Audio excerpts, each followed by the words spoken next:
versículo 5 ao verso 10. Certo? Vamos, apesar da nossa lição ter por título a promessa de perdão, o texto ele vai muito além. Mas nós estamos estudando, meditando o texto, ele vai muito além do que a promessa de perdão. Ele vai falar de algo que é muito mais profundo do que simplesmente como a gente tem a ideia de perdão. Mas vamos ler o texto, 1 João, capítulo 1, verso 5 ao verso 10. E esta é a mensagem que dele ouvimos e vos anunciamos, que Deus é luz e não há nele treva nenhuma. Se dissermos que temos comunhão com Ele e andamos em trevas, mentimos e não praticamos a verdade. Mas, se andamos na luz, como Ele na luz está, temos comunhão uns com os outros, e o sangue de Jesus Cristo, seu Filho, nos purifica de todo o pecado. Se dissermos que não temos pecado, enganamos a nós mesmos, e não há verdade em nós. Se confessarmos os nossos pecados, Ele é fiel e justo para nos perdoar os pecados e nos purificar de toda injustiça. Se dissermos que não pecamos, fazemos mentiroso, e a sua palavra não está em nós. Amém? Eis aí a palavra do Senhor. Como eu havia dito, o texto fala muito mais do que perdão de pecados. Então, irmãos, a primeira coisa que eu quero chamar a atenção está no verso 5. Primeira verdade que é nos dito aqui no verso 5, que esta palavra não veio através do conhecimento, da sabedoria, do entendimento dos homens. Muitas são as teorias que tentam explicar, a questão do pecado, a questão do mal, a questão daquilo que tem nos afetado. Porque a humanidade se comporta desta forma, porque nós vemos tanta atrocidade, tanto mal, tantos pecados no coração de todos os homens, de todas as nações, de todos os povos. Nós podemos testemunhar que há ali a marca do pecado. Então o texto que acabamos de ler, ele vai falar dessa marca do pecado no coração do homem e de como Deus resolve, como o Senhor resolve, sara, sana esse pecado. Então o versículo 5 diz: esta mensagem, que dele que ouvimos e vos. O apóstolo João estava falando que esta mensagem veio diretamente do Senhor. Ele tinha escutado essa mensagem diretamente do Senhor Jesus Cristo.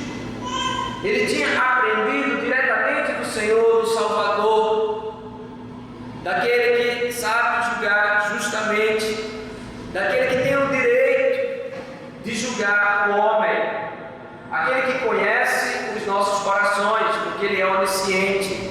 Ele sabe os nossos pensamentos, Ele sabe a palavra que antes de sair da nossa boca Ele já sabe, vamos dizer. Ele que nos viu, e que nos formou no ventre da nossa mãe.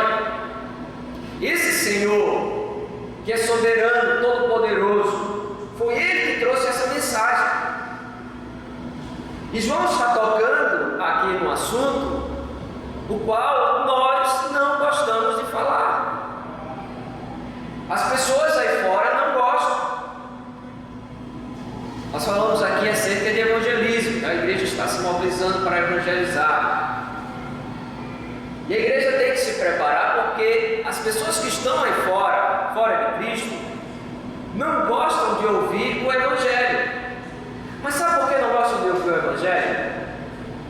Exatamente porque vai falar do que o apóstolo João fala nesses versículos que acabamos de ler. Ele fala do estado do pecado, estado de reprovação aos olhos de Deus.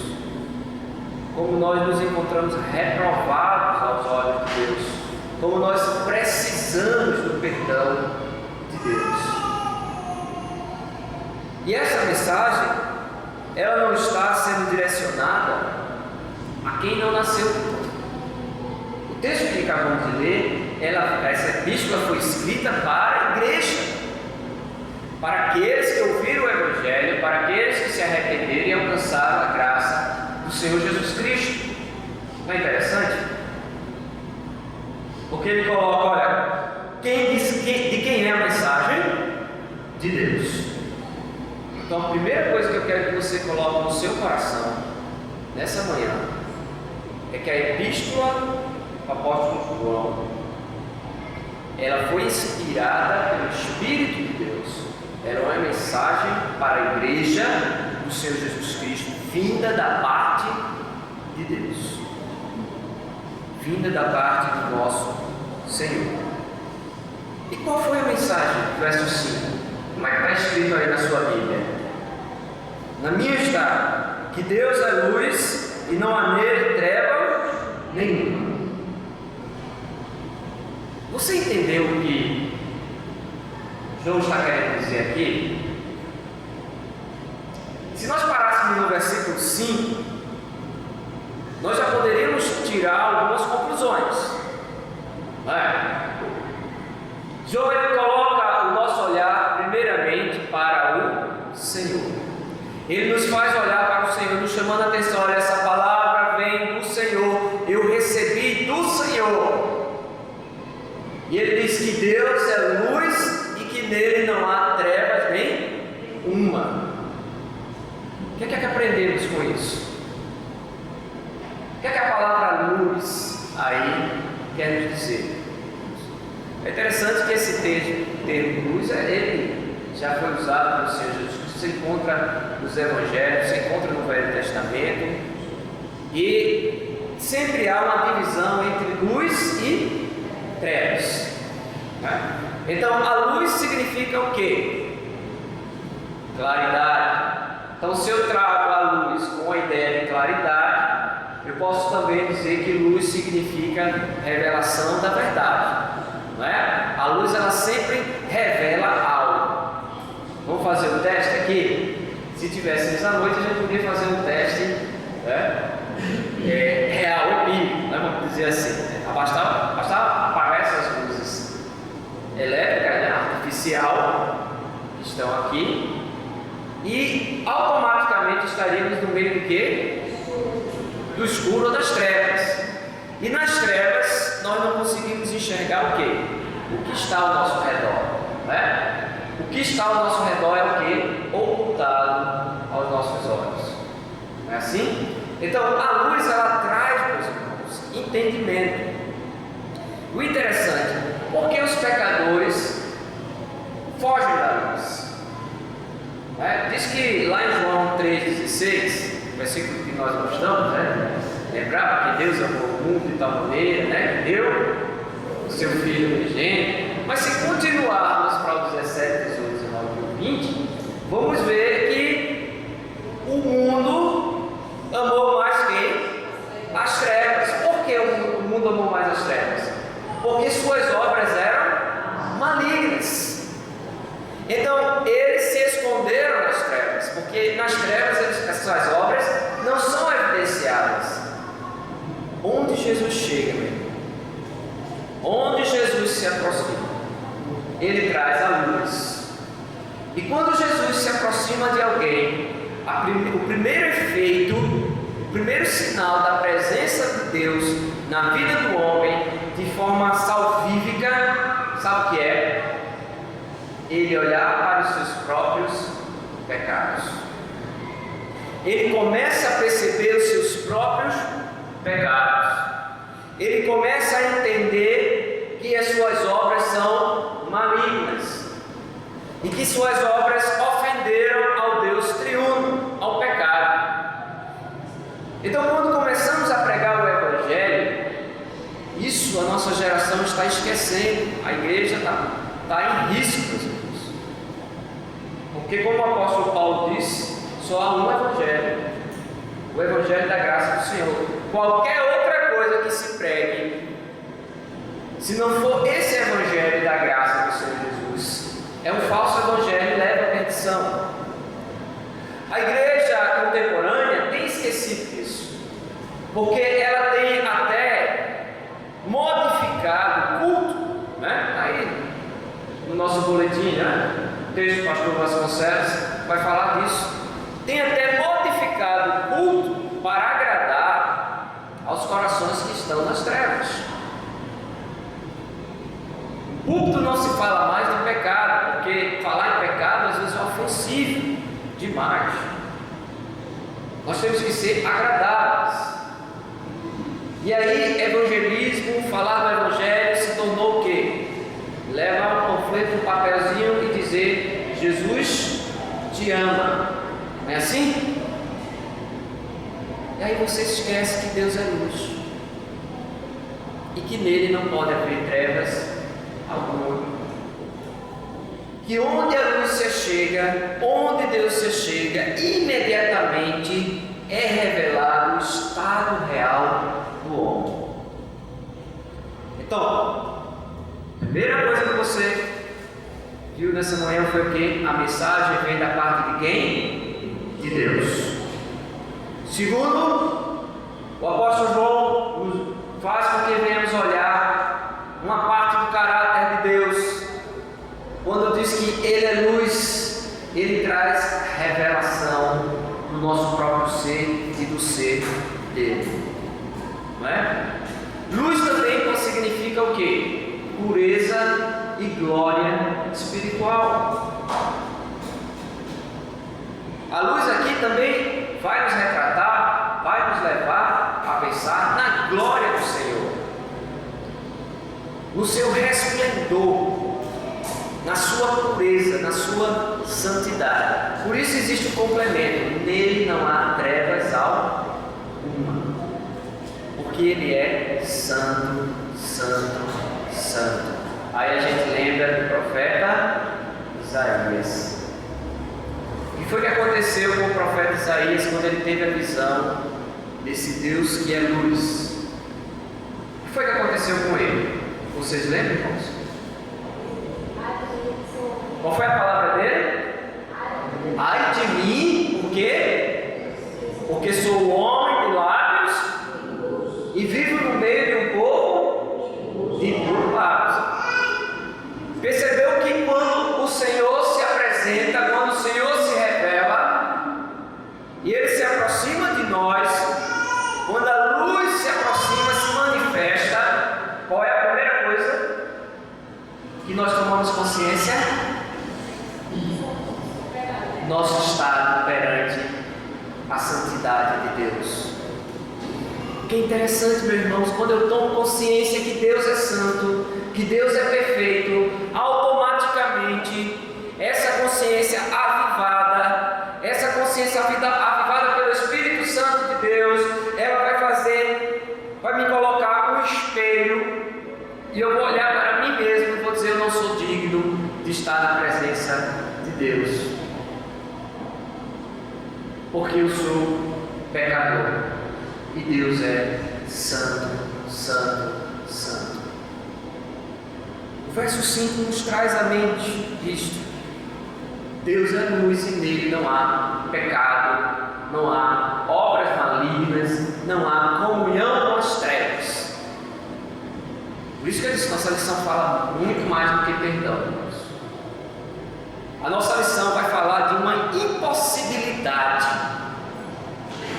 O centro desses versículos que acabamos de ler, ele nos traz uma verdade da impossibilidade de termos comunhão com Deus se ainda estivermos vivendo nas trevas. É o que o versículo 5 está dizendo. E João vai detalhar para nós. Deus é luz e nele não há trevas nenhuma. Se eu estou em Deus, eu não posso ser o quê? Trevas, porque nele não há treva alguma. Eu não posso ter comunhão com Deus e comunhão com o maligno. Eu não posso dar as mãos a Deus e ao mesmo tempo dar a mão ao mundo. O mesmo apóstolo vai dizer que a amizade do mundo é o quê? Inimizade com Deus. É a mesma verdade que ele está falando aqui. O verso 6 nos diz o quê? Se dissermos que temos comunhão com Ele e andamos nas trevas, mentimos e não praticamos o quê? Olha aí. Eu disse aos irmãos, o verso 6 ele traz maior luz ao verso 5. Ele tira o foco agora de Deus e ele coloca o foco em quem? Na igreja, em nós. Então, como igreja do Senhor Jesus Cristo, João está dizendo que se somos salvos em Cristo, se levamos o nome de cristão, se o Espírito Santo habita no nosso coração, então, se dissermos que temos comunhão com Ele, se dissermos que fazemos parte do seu corpo, que fomos salvos pelo seu poder, pela sua graça, o que é que deve acontecer conosco?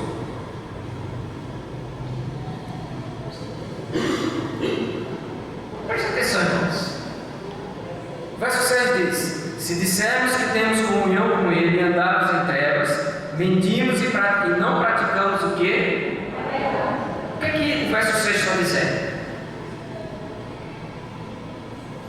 Que se eu digo que estou em Cristo, mesmo que eu venha para a igreja, mesmo que eu venha aqui para todos os cultos da igreja, que eu seja um membro batizado, já tenha confessado a Cristo publicamente, mas se o meu andar é o andar com o mundo, com as trevas, se os meus desejos, e foi dito aqui em Efésios capítulo 2, foi lido aqui, não foi? Essa manhã, e diz que Deus nos deu vida quando estávamos mortos, né? Porque andávamos segundo o quê? O príncipe da potestade do ar, né? O Espírito que age no coração de quem? Dos filhos da desobediência, os quais todos nós andávamos que antigamente. Então, o que João está dizendo aqui é a mesma coisa que Efésios capítulo 2 está afirmando. Deus nos encontrou mortos, mas Ele não nos deixou nesse estado de morte. Então, o ter comunhão com Deus, vai muito além do que você simplesmente dizer que crê em Jesus Cristo. Tiago também trabalha isso muito bem. Tiago fala para estes que diziam que criam em Cristo, mas Cristo não brilhava neles, o seguinte: mostra a tua fé sem obras, que pelas minhas obras eu mostrarei a minha fé. O que é que Tiago estava querendo dizer? Que somos salvos pelas obras? Não.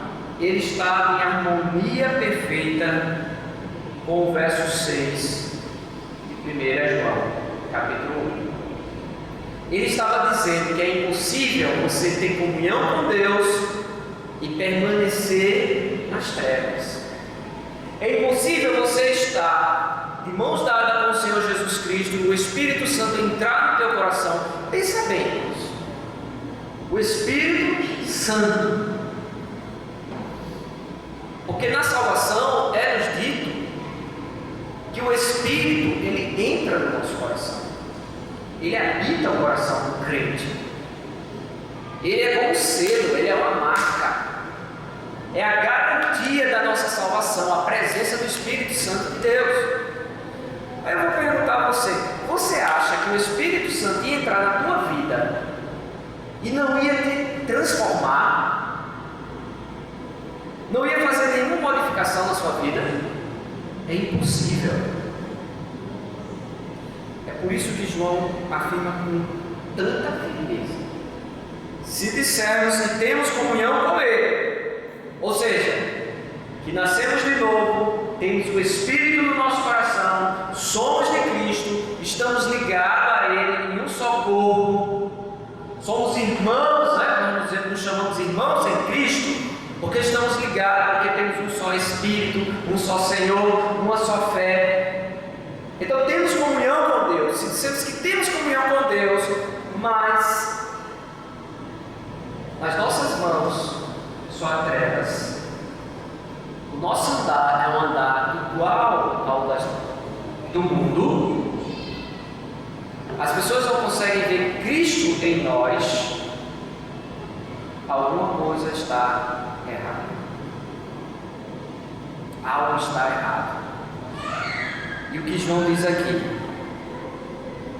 Parte B: mentimos e não praticamos a verdade. O que é que João está dizendo aí? Estamos vivendo uma mentira. Lá na frente ele vai voltar a falar essa mesma coisa de uma forma diferente. Ele está dizendo: nós estamos nos iludindo. Estamos dizendo para as pessoas uma coisa que não somos e que não temos. É isso que João está dizendo aqui. Uma palavra muito dura. E é algo muito sério, sabe por quê? Porque está falando de vida ou morte. E hoje você tem consciência do que significa.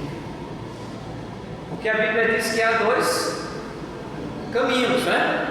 Não há três, não há quatro. A Bíblia nunca diz. A Bíblia diz que há dois caminhos. Um caminho que leva à salvação e o outro leva à perdição.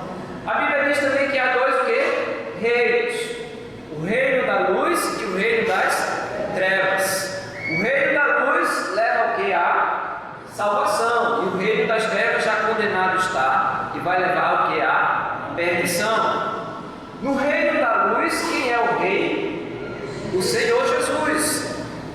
No reino das trevas, quem é o dominador? Satanás, né? O inimigo de Deus. O reino da luz é-nos dito que terá vitória sobre o reino das trevas. Se lermos Apocalipse, Apocalipse é o que? A revelação, né? Da vitória do Cordeiro sobre todos os seus inimigos. Satanás, os falsos profetas, a besta e todos aqueles que deram a mão a Satanás, né? E se fizeram inimigo de Deus, o mundo. O Apocalipse revela a vitória de Jesus Cristo sobre todos esses. E no final diz que o reino das trevas será lançado aonde? No lago, que é a segunda morte. Vocês estão entendendo, irmãos, por que andar com as trevas significa morte? Porque o final do caminho das trevas, né? A conclusão do caminho das trevas é o lago de fogo. É a segunda morte. Eu acho interessante porque eu não vou perguntar isso aqui. Mas, se você perguntar às pessoas aí fora, você tem medo de morrer? 99% vai dizer que sim. Né? 1% vai dizer: não tenho medo de morrer não, já estou preparado. Mas quando esse 1% da morte bater, ele sentir a presença da morte, ele vai mudar de ideia. Porque a morte sempre traz o quê? O mal-estar. Ela nunca é uma coisa boa, não é? Porque a morte é o sinal de quê? Do pecado. Qual é o salário do pecado? Só que a Bíblia não está falando da morte física. Porque o crente que está em Cristo Jesus não está mais debaixo dessa maldição. A morte física para ele é uma bênção. Aí a gente lembra dos dois malfeitores na cruz, não é? E um deles se arrependeu. E o que foi que Jesus disse na hora do momento da sua morte? Hoje mesmo estarás comigo no paraíso. O que eu estou chamando a atenção, irmãos, é que o Evangelho, quando fala de morte, ele não está falando da morte física simplesmente. Ele está falando da morte espiritual. Aquele que vive nas trevas está morto, está indo para o lago de fogo, que é a segunda morte. Nessa segunda morte não há retorno. Você sabia que todos os homens e mulheres na face da terra vão ressuscitar? Sabia disso? Porque às vezes a gente se pega a morte física. Meus irmãos, os ímpios também ressuscitarão. Mas eles vão ressuscitar para quê? Para a vida eterna? Para a morte eterna. A segunda morte, o lago de fogo. Então João está dizendo, meus irmãos, que se não andamos como Cristo andou, somos mentirosos e estamos no mesmo estado de perdição. Olha a preocupação de João. Vamos para o verso 7. Talvez você já esteja preocupado, pastor, e agora? Não é? E agora? Porque aquele que não tem pecado pode atirar o que tiver na sua mão em mim. Foi assim que Jesus Cristo disse, Pai. Aquele que não tem pecado, atire a primeira pedra. Pode atirar a pedra dessa mulher pecadora. Se todos nós temos pecado, então todos nós tivemos algum envolvimento com as trevas. E agora? Não é? Vamos no verso 7. Não se desespere ainda. Tá bom? Verso 7 diz: mas se andarmos na luz como Ele na luz está, temos comunhão o quê? Uns com os outros. E o sangue de Jesus Cristo, seu Filho, nos purifica de todo o perdão. Pois eu acho tão interessante como o Senhor colocou essa questão do perdão. Como o nosso perdão, o Senhor, Ele fez questão de ligar o perdão de Deus à nossa união verdadeira uns com os outros. Porque se você prestar atenção, qual foi a oração, o modelo que Jesus ensinou? A oração do Pai Nosso, né? Existe uma partezinha dessa oração que fala acerca de perdoar os pecados. E como é que está escrito na oração do Pai Nosso? Perdoa os nossos pecados, ou as nossas dívidas, né? Assim como nós, aos nossos devedores. Preste atenção se não há semelhança ao verso 7. Mas se andarmos na luz como Ele na luz está, temos o quê? Comunhão uns com os outros. Olha, e o sangue de Jesus Cristo, seu Filho, nos purifica de todo o perdão. Antes de João falar do perdão, ele disse que se andarmos na luz como Ele está na luz, temos comunhão uns com os. Meus irmãos, sabe uma evidência de Jesus Cristo estar na sua vida? Talvez você esteja preocupado. Pastor, o senhor está falando aí de luz, o senhor está falando de algo, agora preocupado. Porque eu tenho pecado, eu tenho obras que são das trevas na minha vida. Então como é que eu sei que Jesus Cristo está na minha vida? Tem um sinal. Qual é o resumo de todo o mandamento?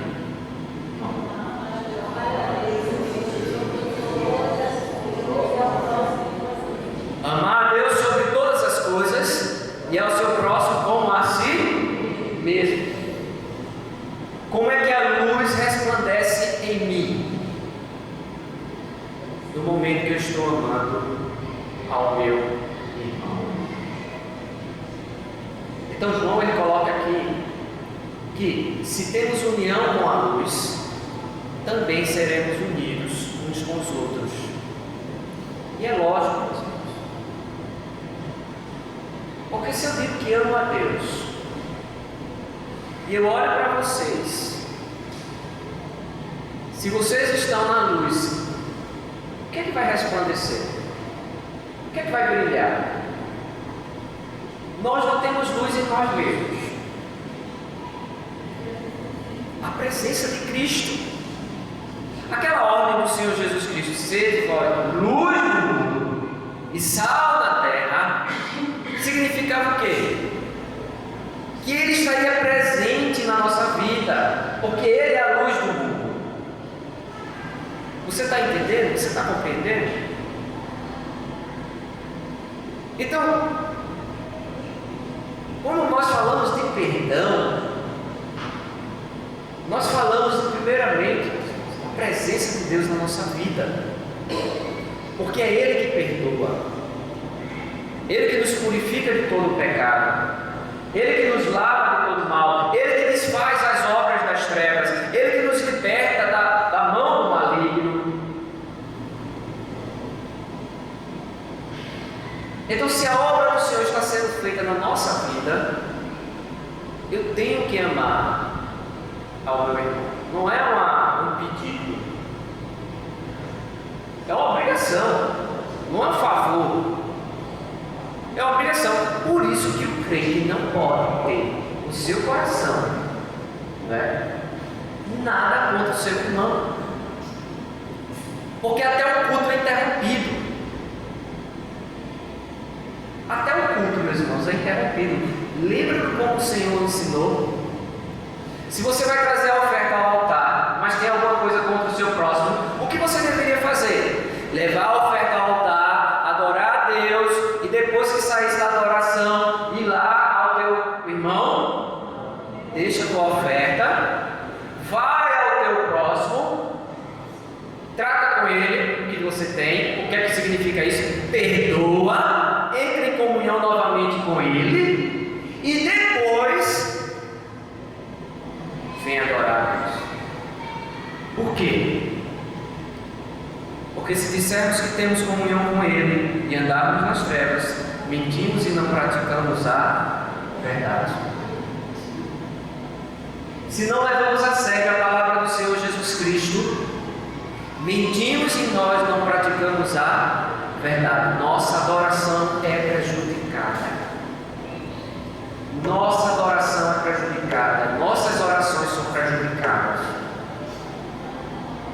porque lá na oração o modelo que o Senhor nos ensinou tem: perdoa os nossos pecados, assim como nós perdoamos aos nossos devedores. Meus irmãos, isso é muito sério. Isso é muito sério. Porque como é que você está perdoando o seu irmão? Teu coração está cheio de quê?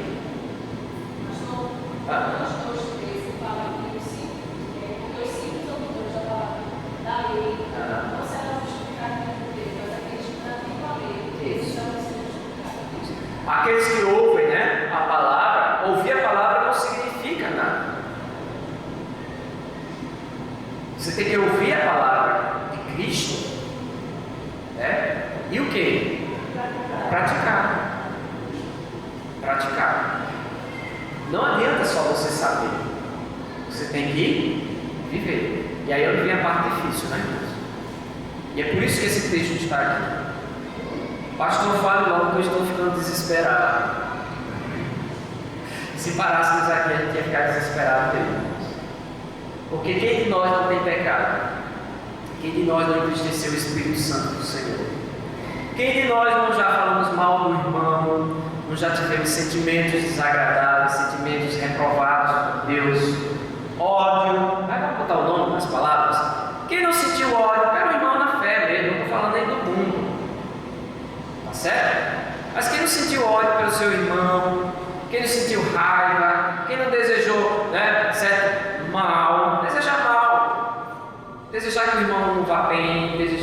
aconteça alguma coisa para ele. Pastor, isso acontece na igreja? Acontece.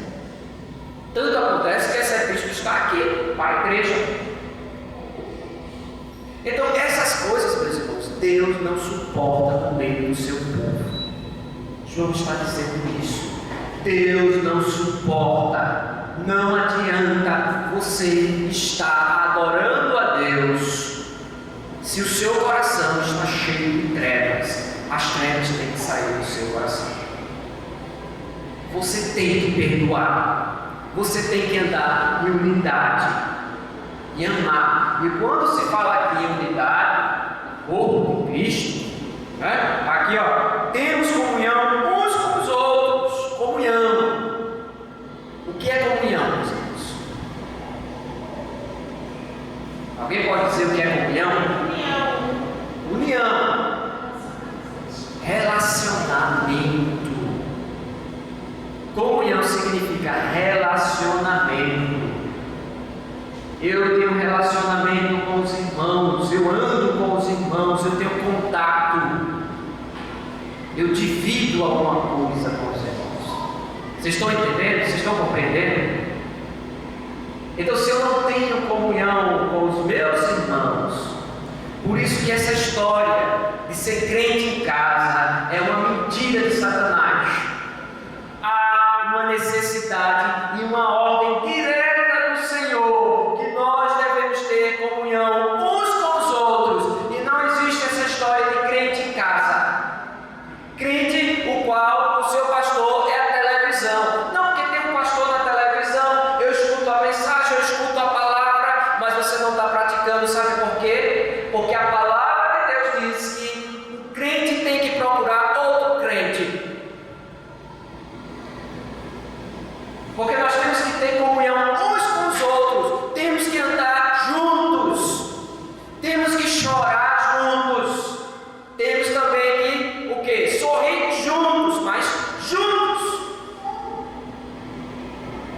A nossa sociedade está deformando o cristianismo. Em vez do cristianismo influenciar a sociedade está deformando o cristianismo. Porque tem muitos irmãos que hoje estão em casa, na frente da TV, né, se auto-justificando que não vão para a igreja, não fazem parte de uma igreja cristã, né? Não, porque eu escuto as mensagens do pastor X, do pastor Y, e 90% dos que estão na mídia, e olha que eu estou sendo bondoso, não estão pregando o evangelho da graça de Cristo. Há uma ordem, nós temos que ter comunhão uns com os outros. Comunhão é convivência, relacionamento. Os irmãos têm que me conhecer e eu tenho que conhecer vocês. Estão entendendo, igreja? Não é só sentar aí no banco, não. E eu gosto quando o presbítero Lúcio disse: quer conhecer o irmão fulano, o irmão Beltrano? Venha para a oração. Ele todo culto de oração diz isso. Quem vai ao culto de oração sabe. Por quê? Porque lá no culto de oração a gente tem a oportunidade de ouvir e saber o que está acontecendo com o outro. Mas, meus irmãos, todo culto deveria ser assim. Não só no culto de oração. Quando a escola bíblica termina, nós temos que conversar mesmo. Eu sei que tem algumas mulheres que têm o seu serviço doméstico almoço para fazer, né? Termina a escola bíblica. Tem a reunião hoje das auxiliadoras. Eu vou terminar na hora certinha, tá certo, irmãos? Não se preocupe, não. Às vezes sai, alguns têm os filhos, tem isso e aquilo, que sai apressadamente. Mas, meus irmãos, é sadio permanecermos conversando. E eu até digo, diáconos, tenham paciência, viu, diáconos? E às vezes tem aquele diácono que meus irmãos ficam. Aí, que bom que os irmãos ficam. O termina de 8 horas, os irmãos só saem de 9, 9:30. Que bom, porque é assim mesmo. Tá certo? Nós temos que frequentar a casa uns dos outros. Quem teve terça-feira aqui ouviu a palavra. E a palavra foi muito clara que a família de Cristo é mais importante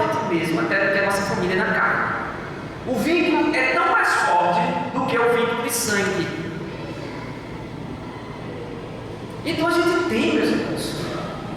Então vocês que estão indo para a Aroeira, louvado seja Deus por isso, né? Vão ter momentos de comunhão que normalmente não terão. Vão ter que o quê? Passar 3 ou 4 dias dormindo e acordando, comendo, né? Se divertindo, ouvindo a palavra, sendo edificados juntos, né?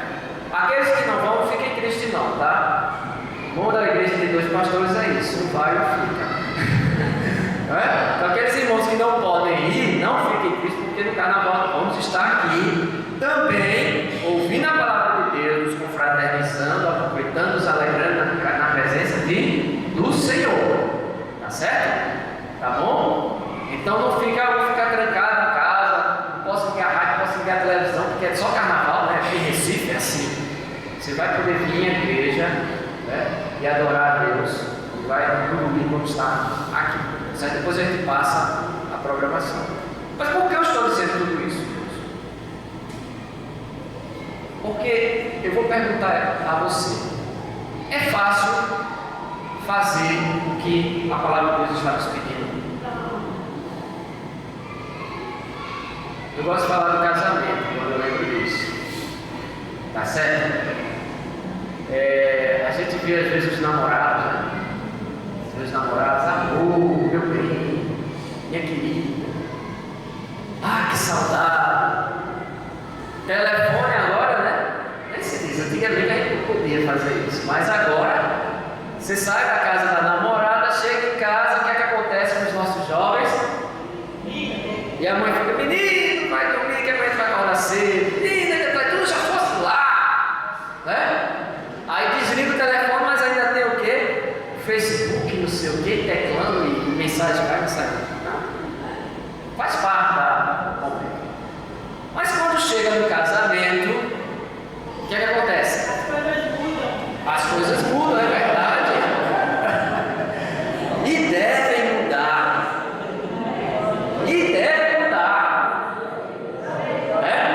O casamento para melhor. Olha aí. Esse lado disso aqui para melhor. Olha, meus irmãos, o casamento deve mudar. Sabe por quê?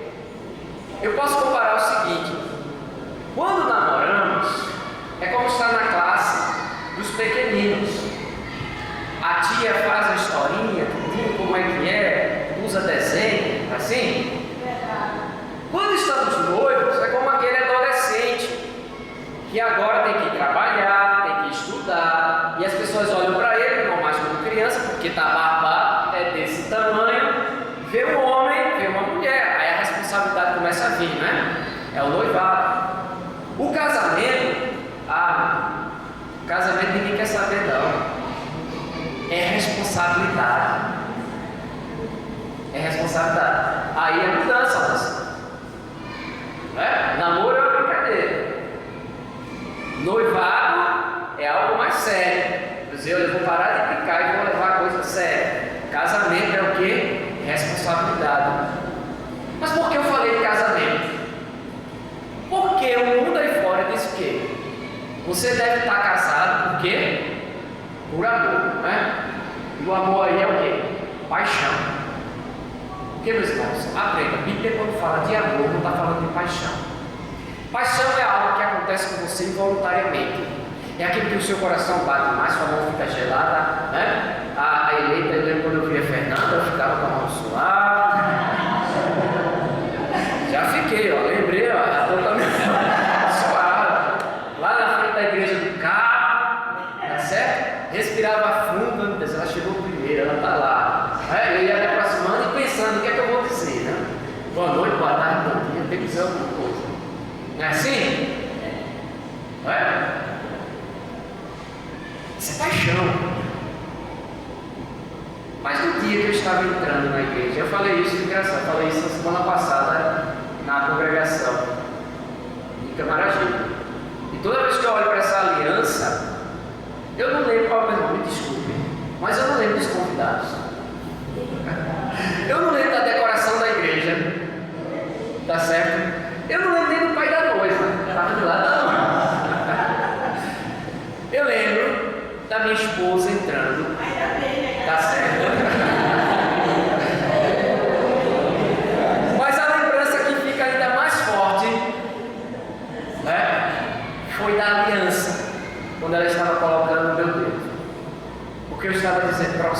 Senhor, eu escolho amar esta mulher pelo resto da minha vida. Amor é uma escolha. E tem muita gente entrando no casamento sem entender isso.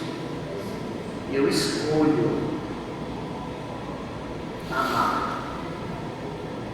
Então, meus irmãos, comunhão com o outro não depende do que o outro tem. É uma escolha. Jesus nos escolheu, não foi? Ele nos escolheu para quê? Para amar. Ele escolheu nos amar. Mas Ele nos escolheu nos amar com base no que ofereceríamos a Ele? Não. Incondicionalmente. Ter comunhão com o nosso irmão é se fazer semelhante a Jesus Cristo. Amar incondicionalmente, amar. E aí, porque eu toquei no casamento, ainda não saí do casamento. Porque casamento é um problema. Não veio dizer que não é um problema, porque se eu falar aqui, olha, você está na presença de Deus, você pode dizer, não, pastor, não penso isso não. É problema. Por quê? São diferentes. A irmã usou uma palavra, um eufemismo. Porque são dois pecadores, miseráveis, casados e cheios de pecados e que não suportam o pecado um do outro. O problema no casamento, meus irmãos, não é o casamento, não, é pecado. Diga que não é. Não é? Um homem bruto é pecado ou não é? Uma mulher amargosa é pecado ou não é? É verdade. A gente pode dar uma lista. Preste atenção, tudo que você gosta do seu esposo e da sua esposa, preste atenção se não é pecado. E aí o que a gente diz? Casamento sem Deus é o quê? Abominação. Casamento sem Deus é o quê? Separação. Por isso que os casais aí estão separando. Tire Deus do seu casamento e o final dele vai ser separação. Você está entendendo? Tire Deus da sua vida e o final de sua vida vai ser separação da igreja. Quebra de comunhão com o irmão. Não andamos mais juntos. Não pensamos do mesmo jeito. Por quê? Porque quando eu tiro Deus da minha vida, algo entra no lugar dele. O mundo, Satanás. Vá atrás de crentes que se separaram. Vá atrás da história e vocês vão ver que o primeiro passo para terminar um casamento é tirar Deus do centro. O resto vem no automático. Satanás não precisa fazer muita coisa não. Porque a mulher quer ir para a esquerda ou quer ir para a direita. E aí vem a briga, né? E de briga em briga vem o quê? O ódio. E de ódio em ódio vem o quê? Não dá mais para a gente viver juntos. Eu não te amo, você não me ama, vamos nos separar. Tire Deus do centro do casamento, que o final dele vai ser esse. Então, os que estão namorando podem brincar, né? Mas brinquem, treinem, né? Melhor dizer, podem treinar no sentido de Deus estar no centro. Se você não obedece a Deus no namoro, não vai obedecer no noivado e no casamento. Viu? Voltando para o texto. Por que eu usei o casamento? Porque o casamento é uma forma de comunhão. Suportar vós os fortes deveis suportar quem? Os fracos. Muito difícil, mas nem isso eu posso dizer, elas. Sabe por quê? Não estou falando só do casamento, não. Eu estou falando de tudo. É muito difícil, mas nem isso eu posso dizer. Sabe por quê? Porque Deus me deu a oração, Deus me deu o seu Espírito, Deus me deu a sua palavra e Ele disse que estaria comigo até o confins da terra. Então o que é difícil? Se Deus é por nós, quem será contra nós? Se o Senhor é a minha força, quem é mais poderoso do que o Senhor? Ninguém. Está entendendo? Não deu desculpa? Então, eu não tenho desculpa para quebrar minha comunhão com você, meu irmão. E eu digo uma coisa: se há alguém aqui que está com a comunhão quebrada com algum irmão, hoje é dia de arrependimento. Hoje o Senhor diz para você: coloca de lado a tua oferta, vai te acertar com o teu irmão. E aí, ao Deus assim, é difícil a gente chegar, meu irmão, me perdoe. Primeiro, quando você deixa de falar com uma pessoa, você: oi, bom dia, boa tarde, boa noite, oi.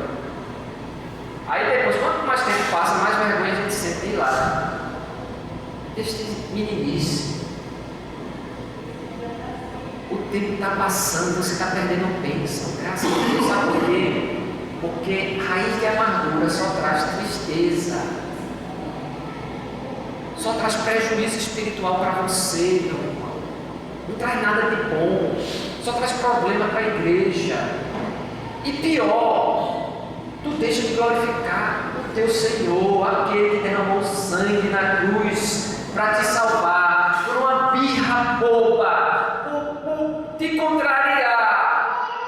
Às vezes são coisas tão bobas, tão bestas, tão infantis. Porque Jesus disse: amai os vossos inimigos. E você sabe quem eram os inimigos na época de Jesus Cristo? Dos judeus. Jesus está falando ali com os judeus: amai os vossos inimigos. Quem era? Os romanos. Você sabe, olha, essa raça, os romanos, eles eram tão bonzinhos. Jesus foi crucificado. Era um tipo de morte dentro do Império Romano. Sabe por que eles crucificavam geralmente criminosos políticos? Ia contra Roma, cruz. Fazia o cara carregar, fazer a sua própria cruz, carregar no meio da cidade toda via. Lembra de Jesus Cristo? Depois amarrava o cara às estacas, era crucificado. E você acha que ia morrer ali agora? Depois disso, demorava um tempo. Era uma morte terrível. Sabe por quê? Porque ela era lenta. Por isso se admiraram quando Jesus morreu rapidamente, né? Porque era uma morte lenta. Só porque Jesus morreu rapidamente, alguém sabe dizer aqui? Certo, essa tinha uma profecia. Certo, bem. Mas antes disso tem uma coisa. Jesus disse: ninguém tira a minha vida, eu a dou. A morte não tinha poder sobre a vida de Cristo. Sabe por quê? Porque ele era santo, ele não era pecador. Vocês estão entendendo? Quando ele disse: está consumado, eu entrego a minha alma, ele estava se entregando, ele estava tomando o nosso lugar. Então, meus irmãos, Jesus pagou um preço tão alto para por conta de coisas pequenas. Eu quebrar minha comunhão com ele. O que quebra? João está dizendo aqui: se essas coisas eu estou quebra comunhão com meu irmão, eu não estou andando na luz com Cristo. E o próprio Senhor já nos alertou na oração do Pai Nosso, e quando ele ensinou a questão da oferta: se tem alguma coisa contra o teu próximo, vai até o próximo. Jesus leva a sério, irmãos. Tão a sério que vai ter uma classe de pessoas que no dia do juízo vai dizer: mas Senhor, quando foi que tivemos doente e não fomos te visitar? Com sede não te demos água para beber, com fome não te demos comida, quando tu estavas preso não fomos lá visitar. Quando foi que isso aconteceu? Quando deixaste de fazer a um dos meus pequeninos, deixaste de fazer a mim? Quando eu faço mal a vocês, eu faço a Cristo. Porque agora vocês são de Cristo, corpo de Cristo. Você está entendendo? Então nós precisamos ter essa consciência como igreja. Unidade. E para ter unidade, é como no casamento, vai ter que ter perdão. Porque nós somos pecadores ainda. Você entendeu? O seu irmão vai pecar contra você, vai fazer alguma coisa contra você, porque ele é um pecador. Assim como você vai fazer contra ele também. E somos pecadores. Porque a gente exige perfeição dos outros, mas nós mesmos não somos perfeitos. A gente quer que todo mundo tenha paciência conosco, mas nós mesmos não temos paciência com o outro. O grande segundo mandamento é o quê? Amar o próximo como a nós, assim mesmo. Então o que eu quero para mim, eu desejo para o meu. O ditado popular, né? O que eu não quero para mim, eu também não vou dar, né? Eu vou desejar para o meu irmão, o meu próximo. Certo? Mas vamos prosseguir. Verso 8 ao 10 diz: se dissermos que não temos pecado, enganamos a nós e não há verdade em. Olha aí, somos igreja. Se disser que não existe pecado no meio dessa igreja, estamos o que? Nos enganando. Não é verdade? Verso 9: se confessarmos os nossos pecados, esse vocês conhecem?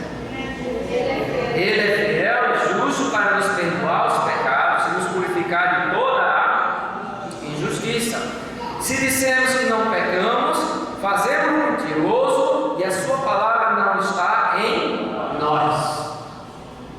Ou seja, meus irmãos, vamos concluir aqui com o verso 10. Tudo que aprendemos nessa manhã: Deus é luz e nele não há trevas nenhuma. Ele é santo, santo, santo. Deus não tem comunhão com as trevas. As trevas estão separadas dele eternamente.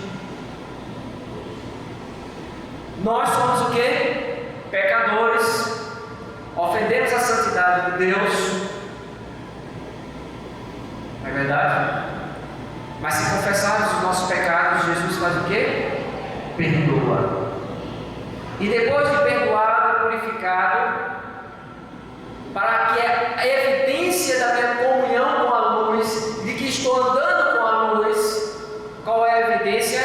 Comunhão com o meu irmão. Andar com Jesus, andou.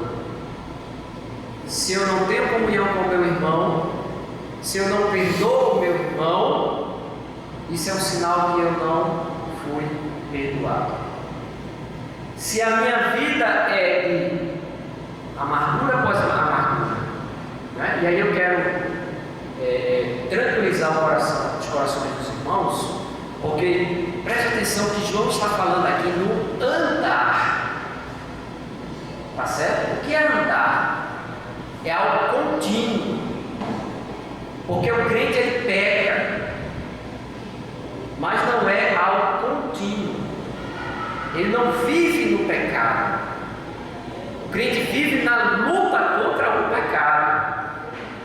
Ele anda, dá 2 passos, cai, se rela, né? Diz assim, mas levanta, sobe e continua andando na luz. Por quê? Verso 9: ele confessa, abandona e segue em frente. Lembra da ceia do Senhor? Porque a gente, na nossa igreja aqui, né, a gente poderia celebrar a ceia do Senhor, não há uma regra. A gente pode celebrar uma vez no ano, pode celebrar uma vez no mês, pode celebrar todos os domingos, não há uma regra, tá certo? A única regra é que devemos celebrar a ceia do Senhor. E na celebração da ceia do Senhor, por que a gente coloca uma vez por mês? Porque é uma oportunidade, meus irmãos, de examinarmos os nossos corações. Às vezes a gente está tão negligente que no momento da ceia nós somos confrontados. Vamos participar do pão e do vinho, né? E se participamos de forma negligente, relaxadamente, o que é que acontece?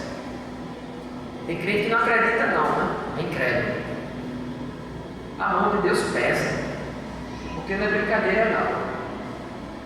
Por isso que só participa da ceia do Senhor depois do batismo, porque tem todo o processo de conscientização do que significa aqui participar. Tá certo? Então, uma vez por mês, pelo menos, você faz um exame do seu coração. E Deus dá a oportunidade a você, se tiver alguma coisa contra o seu irmão, ir lá e perdoar. Não deixe de cear, não. Percebeu? Peça perdão a Deus, tome a ceia, quando terminar o culto, imediatamente vá lá e resolva a questão. Você percebeu hoje que tem coisas que precisam ser resolvidas no seu coração?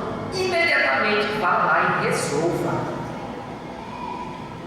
E você vai experimentar a alegria do Senhor, a força do Senhor, a bênção do Senhor. Meus irmãos, a gente não tem tempo aqui não. Mas Deus, até porque Ele faz parte do ministério, Deus faz com que o ministro passe por muitas coisas. Porque tem coisas que a gente só aprende, né? Eu digo, eu quero aprender ouvindo. Eu aprendi isso. Se eu quero aprender ouvindo, a palavra está dizendo, aprendi, eu quero aprender. Eu não quero aprender na prática, não, passando. Você está entendendo? Mas muitas vezes a gente só aprende as coisas passando. Deus permite que aconteça. Não é? Por isso que Paulo diz que era experimentado. Você está no muito e você está no pouco. Né? Fui perseguido, dado como morto. Toda cidade que chegava lá apanhava. Aí Paulo pode escrever o que nós lemos aqui em Romanos, né? E nada pode nos separar do amor de Deus. Ele mesmo tinha passado por aquelas coisas, a maioria delas, né? Ele tinha passado e Deus não tinha abandonado. Então, meus irmãos, Deus não te abandonou porque você pecou. Deus está dizendo que nós temos um advogado. Como se a gente começar a ler aqui verso 2: meus filhinhos, estas coisas vos escrevo para que não pequeis. E se alguém pecar, temos um advogado para com o Pai, Jesus Cristo, o justo. É para isso que nós falamos nessa manhã. Para que você se arrependa, vá a Jesus Cristo e Ele cure os danos que o pecado fez na tua vida. Há esperança. Então a mensagem dessa manhã, meus irmãos, é uma mensagem de esperança.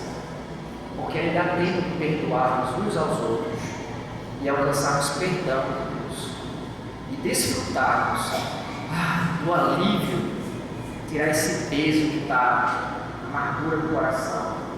É tão bom você olhar para um lado e dizer: olha, eu não tenho problema com ninguém da igreja, graças a Deus. Isso não significa que os irmãos da igreja sempre me fizeram bem, não. Eu estou na igreja presbiteriana fundamentalista há mais de 10 anos. Então, se eu fosse fazer a lista de irmãos que me ofenderam, você já imaginou? Mais de 10 anos, mais de uma década. Eu não vou dizer o tempo todo porque eu não lembro. Tá certo? Mas é mais de uma década. Eu acho que se brincar já vai beirando aos 20 anos. 20 anos. Você já imaginou se eu tivesse a lista negra? Tem crente com lista negra, né? Eu vou dizer, esse crente com lista negra anda em trevas, porque não pode existir crente com lista negra, crente, tá certo? Então, se você tem uma lista negra aí secreta, que só Deus sabe quem é, defina ela a partir de hoje. Vai em oração ao Senhor, perdoe o coração, mesmo que o outro não te perdoe, não queira nada contigo, mas você diz o quê? Senhor, o que depender de mim, o que vai acontecer? Eu tenho plena paz com o meu irmão. O que depender de mim, certo? O resto o Senhor vai te mostrar. Faça isso e você vai ver como Deus te abençoa. Você vai ver as pessoas, você sabe que o irmão não deveria, você está orando por ele te fazendo mal. E quanto mais mal ele te faz, mais Deus te abençoa, mais ele sente raiva por isso. Eu não sei se tem alguém na tua lista negra que acontece. Quanto mais coisa ruim tu faz com ele, mais tu sente raiva. Por isso que ele está na tua lista negra.